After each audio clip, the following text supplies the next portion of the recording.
Hello children. तो आप अभी 10th स्टैंडर्ड में पहुंच चुके हो। It's a very important year for all of you. You have to work hard, study hard. So we are here to help you study and understand what you study. ये जो channel है be brilliant, वो हमने इसलिए नहीं खोला है कि हम आपको सारे आंसर्स बनाए आपके पास दे दें।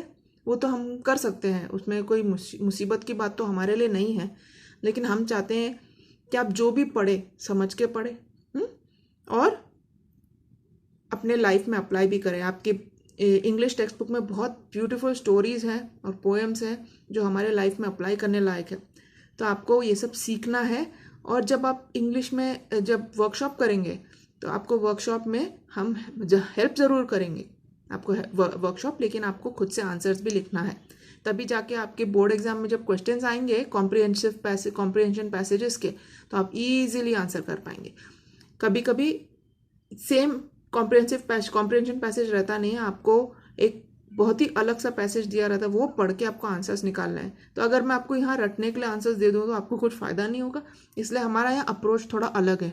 हम पढ़ाते हैं आपको सिखाने के लिए, रटने के लिए नहीं। ओके, चलो let's begin unit 1 chapter 1.1 where the mind is without fear. बहुत ही सुंदर एक सेंटेंस है। इसका मतलब क्या है? जहां मन बिना डर के रहता है। तो पहले हम वार्मिंग अप एक्सरसाइज करेंगे। यहां पर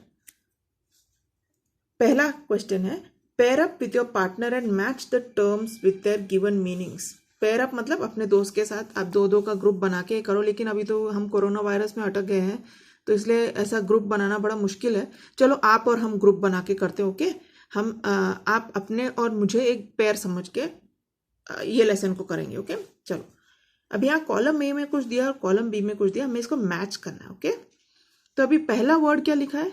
ह्यूमनिज्म। ह्यूमनिज्म का मतलब क्या है? ह्यूमनिज्म का मतलब है, एक काइंड ऑफ मीनिंग है कि एक human should respect one another, मतलब एक दूसरे की इज्जत करके ह्यूमन बींग्स को रहना चाहिए ना, हम एक दूसरे को कम नहीं समझना चाहिए। तो यहाँ पर कुछ ऑप्शंस दिए हुए हैं। उसमें से सबसे ज़्यादा सूटेबल ऑप्शन इसके लिए है ये वाला answer, E, rationalistic outlook towards humans rather than a divine or supernatural one. ठीक है, इसका मतलब रैशनलिस्टिक मतलब एक बहुत ही मतलब सादे दिमाग से सोचने वाला। मतलब हम कभी कभी चीज़ों को बहुत ही सुपरस्टिशियस तरीके से सोचते हैं, जैसे अंधविश्वास तरीके से सोचते हैं। हमको वैसा नहीं सोचना है। हमें कैसे सोचना है? दूसरे ह्यूमन बीइंग को अपने जैसे देखना है, जैसे हम अपने आप को कंसिडर करते हैं, अपने आप को जैसे ट्रीट करते हैं, सेम तरीके से हमको दूसरे ह्यूमन बीइंग को भी ट्रीट करना चाहिए। नहीं क्या डिवाइन और सुपरनैचुरल वन नहीं, मतलब ये दुनिया के बाहर का सोच के नहीं ट्रीट करना चाहिए। ओके, तो ह्यूमनिज्म को हम ई से मैच करेंगे, a rationalistic outlook towards humans rather than a divine or supernatural one. Okay, next क्या है? पैट्रियोटिज्म। पैट्रियोटिज्म तो आप सबको पता होगा, इसका मतलब है देशभक्ति, अपने देश के लिए प्रेम। तो इसमें से इसका मोस्ट सूटेबल मैच है quality of being patriotic, vigorous support for one's country. Vigorous मतलब बहुत ही ज़्यादा जोश से। इंटरनेशनलिज्म। इंटरनेशनलिज्म का मतलब क्या है? नेशनलिस्टिक, नेशन के बाहर जाना। मतलब जैसे अभी इंटरनेशनल मतलब दूसरे कंट्रीज भी को भी कंसिडर, जैसे ग्लोबलिज्म जैसे बोलते हैं कि हम सिर्फ अपने नेशन को कंसिडर नहीं करते, हम दूसरे नेशंस को भी कंसिडर करते हैं।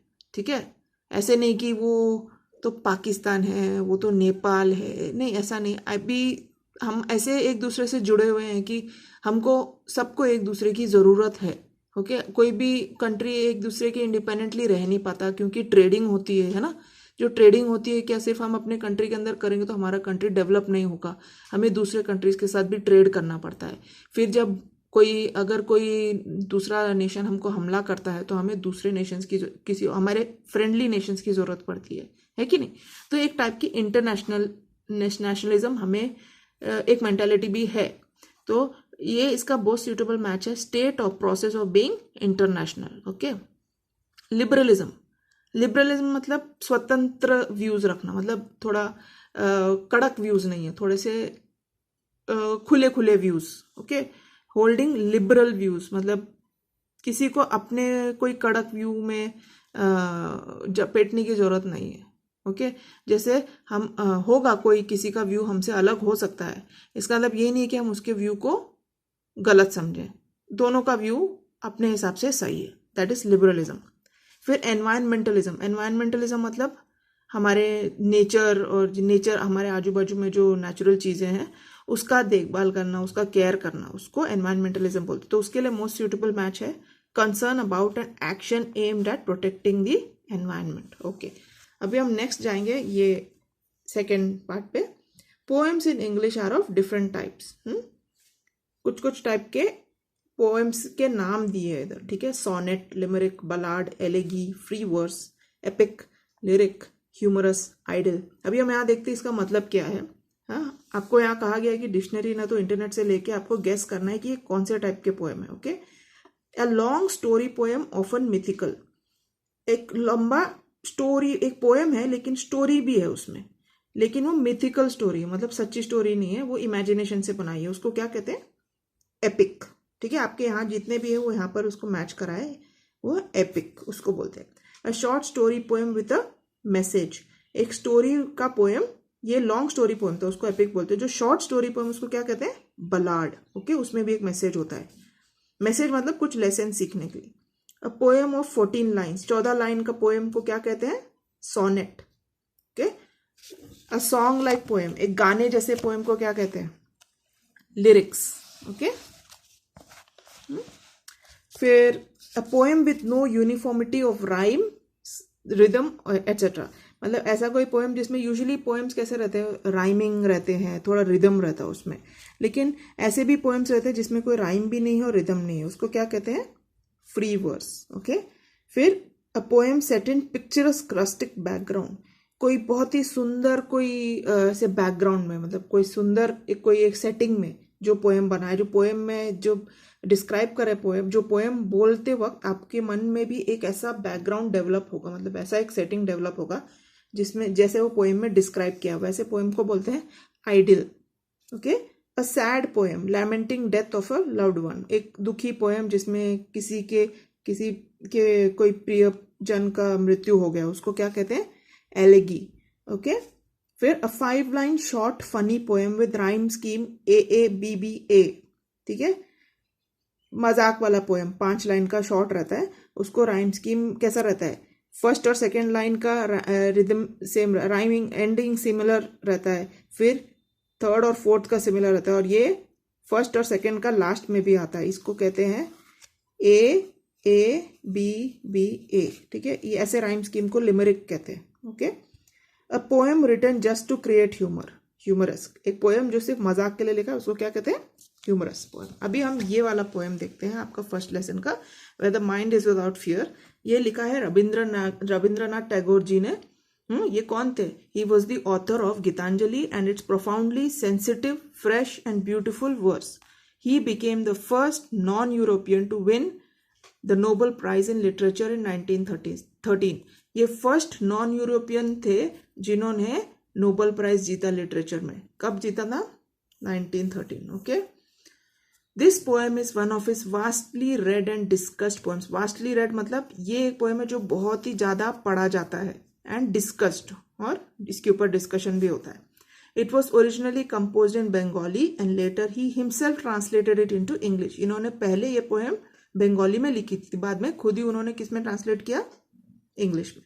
This poem is from his Nobel prize winning anthology Gitanjali. Okay, उनका जो एंथोलॉजी था गीतांजलि, उसका एक छोटा सा पोर्शन आज हम पढ़ेंगे। Okay, Tagore lived during the time when India was ruled by the British. ठीक है, इनका ये कब जी रहे थे, मतलब इनका लाइफ कब था? जब इंडिया ब्रिटिश के रूल के नीचे था। Besides political freedom from, in this poem besides political freedom from British, Tagore also appeals to God for social, educational and economic freedom for the people of India. ठीक है, वो ना ही सिर्फ प्रार्थना, ये जो प्रार्थना है उसमें ना ही सिर्फ अपने पॉलिटिकल फ्रीडम के लिए प्रेयर कर रहा है, लेकिन ये social, educational and economic freedom के लिए भी अपील कर रहा है भगवान से।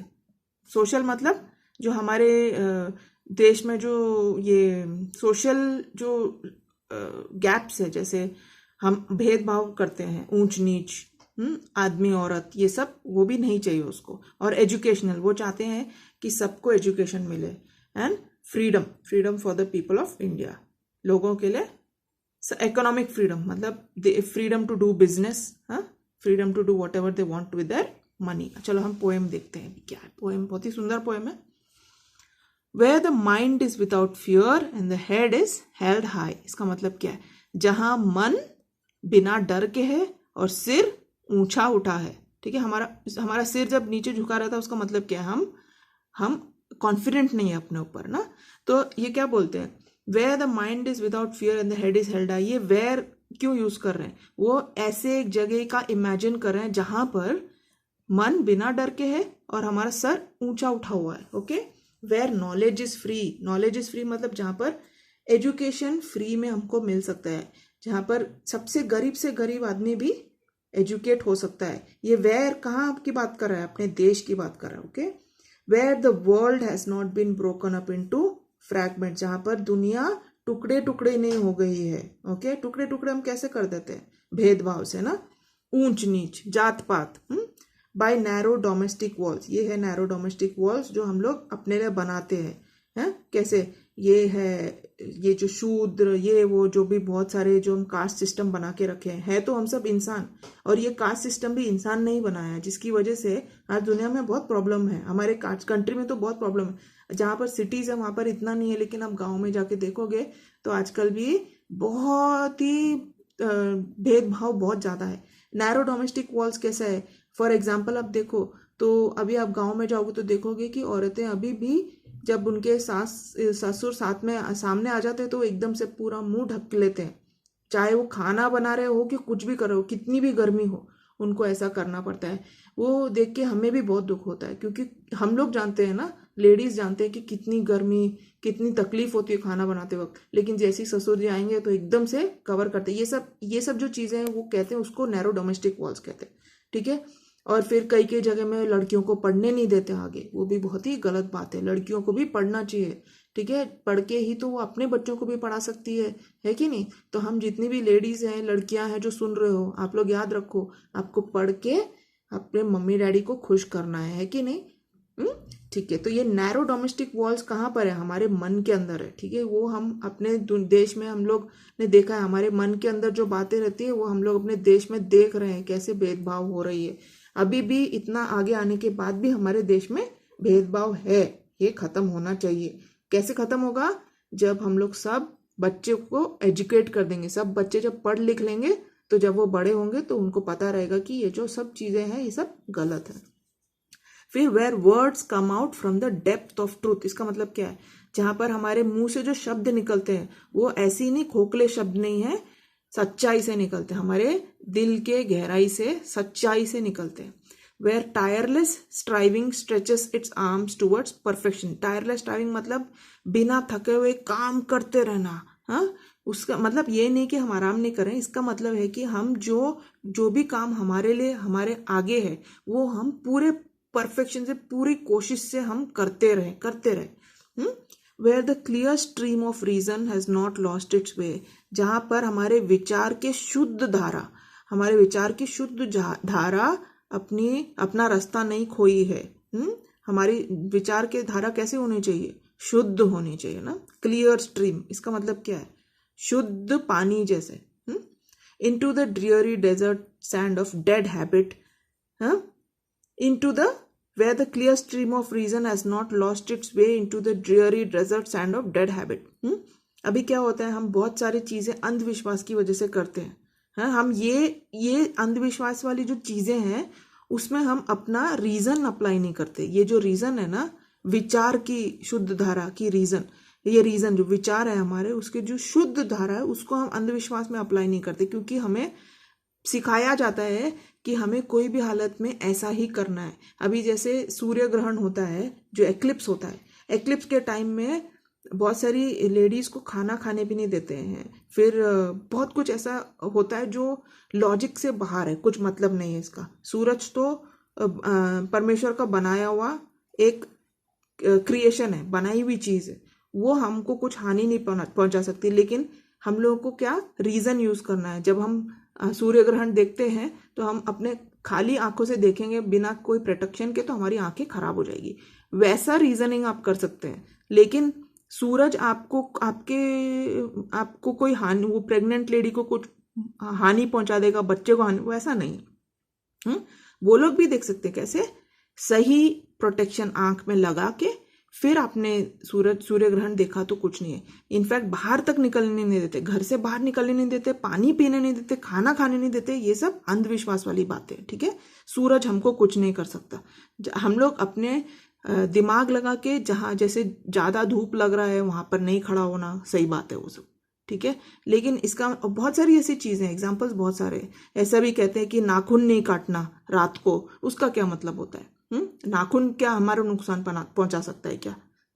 ये सब अंधविश्वास वाली बातें हमें अपने रीजन से हटानी है। अगर आपके घर में ऐसा कोई है तो आप उनको समझाइए, इसका ये सब चीज़ों का कुछ मतलब नहीं है। हमें अपना विचार यूज करना चाहिए, किस लिए? रीजन करने के लिए या बहस करने के लिए, सही बहस, ठीक है। तो उससे क्या होता है, जैसे जैसे आपका नेक्स्ट जनरेशन जो आएगा, that will be smarter than you. वो लोग ये सब चीज़ में ज़्यादा विश्वास नहीं करेंगे। इसकी वजह से हमारे देश में बहुत प्रॉब्लम है, अंधविश्वास की वजह से। इसकी वजह से भेदभाव और बहुत सारी चीज़ें बहुत ज़्यादा है। तो हमें ये सब टैगोर ने वो टाइम में ही समझ लिया था। आप तो अभी हम 2020 में है, ये तो 1940 की बात है।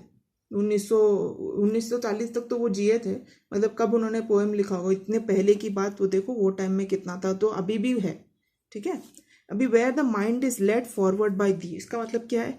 वो चाहता है कि हमारा दिमाग, कौन हमारे दिमाग को आगे लेके जाए? भगवान को बोल रहा है, आप हमारा दिमाग सही डायरेक्शन में लेके जाओ, into ever widening thought and action. किधर?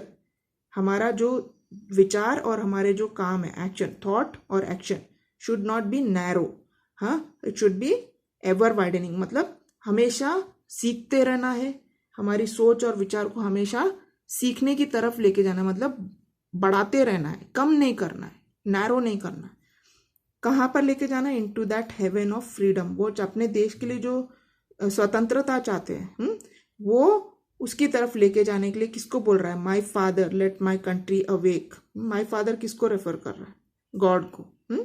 वो चाहता है कि उनका देश इस बात के लिए उठ जाए, मतलब इस बात को समझने में समझ ले और अप्लाई करे, ठीक है। तो बहुत ही सुंदर पोएम है, एक बार पढ़ लेते हैं। Where the mind is without fear and the head is held high, where knowledge is free, where the world has not been broken up into fragments by narrow domestic walls, where words come out from the depth of truth, where tireless striving stretches its arms towards perfection, where the clear stream of reason has not lost its way into the dreary desert sand of dead habit, where the mind is led forward by thee into ever-widening thought and action, into that heaven of freedom let my country awake।